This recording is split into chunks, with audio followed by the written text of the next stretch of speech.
So Whiteboard Friday started as just an experiment. We had got, I can't even remember why we bought a camera.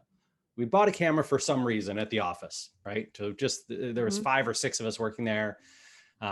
We had a camera, and one of the folks I worked with was like, well, let me. As I was explaining some SEO concept, he was like, let me get the camera and we'll try and film it.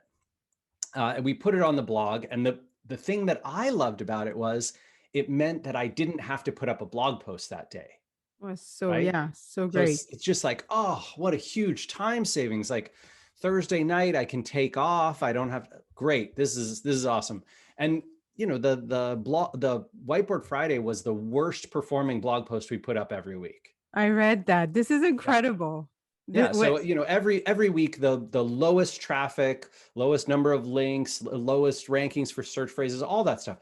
It just did terribly. It was not successful very crazy. much at all. And this was kind of before the era of YouTube taking off and Mhm. becoming a major thing. So even though the Whiteboard Fridays went on YouTube, we didn't really get subscribers to that. So it was just very poor traffic and visibility. But the people who did see Whiteboard Friday would, and especially those folks who started watching it religiously, every week they watched it, Consistently, yeah. they became super fans, right? They were, because video is just so much more engaging than text alone.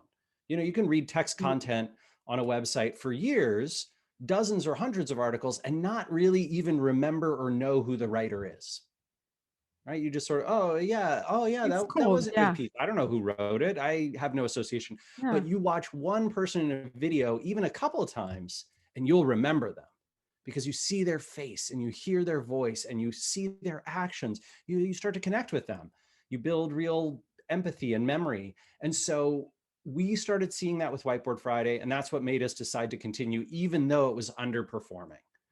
And eventually, what happened was wild, right? It became like, like anything else with episodic content, you do it over and over and over again, and you get better at it, and you get better Mhm. at promoting it, and it builds a fan base, and that fan base goes out and promotes it for you, and then this turns into the flywheel that cyclically brings more and more people to that platform, and that's exactly what happened with Whiteboard Friday. So by 2012, 2013, which is what, year 5 or 6, I think Whiteboard Friday started in 2007.